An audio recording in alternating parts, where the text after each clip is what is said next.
Hey everyone, I'm a Swanton007 here to do another pay-per-view review, No Mercy 2005. As we get straight into it, it's late at night, I can't be fucked really.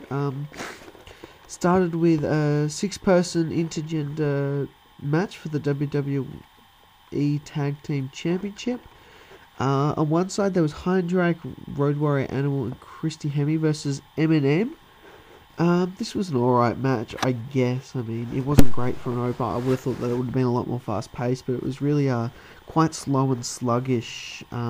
Christy Hemme botched a whole heap of shit when, out of the only 30 seconds she was in the match, she botched pretty much everything she did. Almost killed Melina. And that's how they won after Hemme hit the what was it called? The Diva device, or the whatever it was. I forgot what they called it when it was Road Warriors. So yeah, I'm giving that match a 1 1/4. Nothing real special to it. I thought it was good to see Nitro, as he is one of my favourite wrestlers at the moment. And yeah, keep moving down. Then we get Simon Dean versus Bobby Lashley. All honesty, this was terrible. Bobby Lashley stuffed up the end when he threw him up in the air, tried to pick him up and couldn't quite catch him. Picks him up again and then gives him the blaster to finish it. I gave that one a dud. Through the rest of the pay-per-view, Simon Dean slowly eats 20 hamburgers, which everyone knows that's right.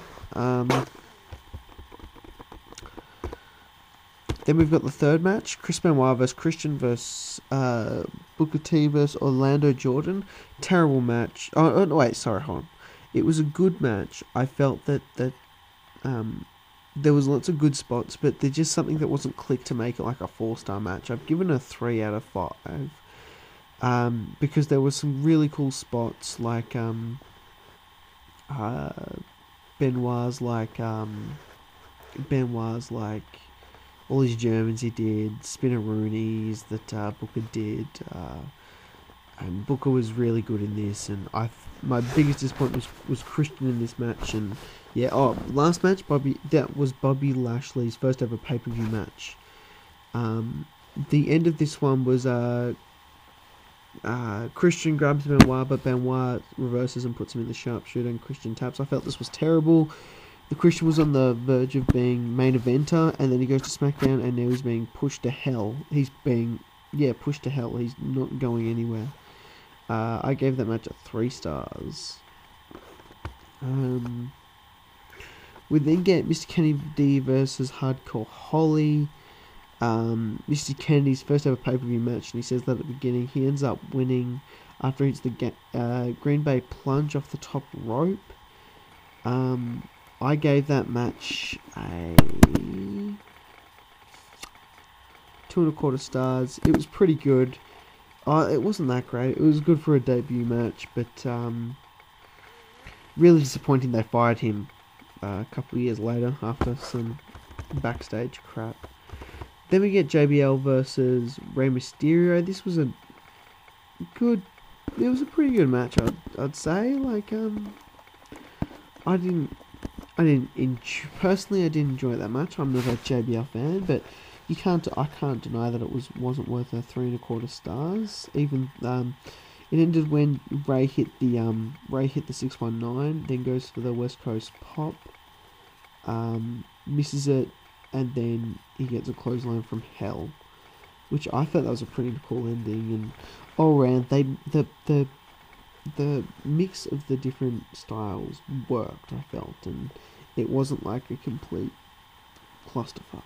So I give that one a 3 1/4 stars. Then we get casket match for the handicap casket match between the Undertaker and Bob and Randy Orton. Personally, this was my favourite night of the match. 4 3/4 stars. I watched and reviewed this on the Randy Orton Evolution of a Predator DVD. So yeah, I just sort of skipped over that one because I watched it just a couple nights ago. All in all, it wasn't that bad. It was a pretty good match. Randy Orton ended up winning when what was it? Taker's in the thing, he sits up, and then Randy nails him with a chair, and that was it. Then they go up and set the thing on fire, and this was definitely a great rivalry, and definitely on the top couple rivalries for the year. When I get to my my awards for the awards that I do, what is it, the A Year in Review awards, definitely being the top 3 rivalries, maybe even be better than the Triple H Batista one. We've then got Nunzio with Vito versus Juvie. What was it like? We'll just call it Juvie. I think we'll put it here. Juventud Guerrera with the Mexicals. This was a fast-paced match, and really I felt that this was just a nice in-betweener sort of match. Keep the crowd down, get them ready, hype them up for the Eddie Guerrero Batista match. Guerrera ends up winning when he rolls up Nunzio just after a crossbody. Oh no, he gives him the Juvie Jiver, and that gets him the win. And they celebrate, and they talk about they talk to the Mexicans, and they're talking Mexicans, and all I could really understand was them saying Mexicals. Then we get the WWE title match between Eddie Guerrero and Batista, which for me this was a very lackluster match. I felt that Eddie really, Batista really wasn't that great at this time until WrestleMania 23. I don't think he really had a good match, but we get into that, and Eddie couldn't really help him get a 3-star match at this stage.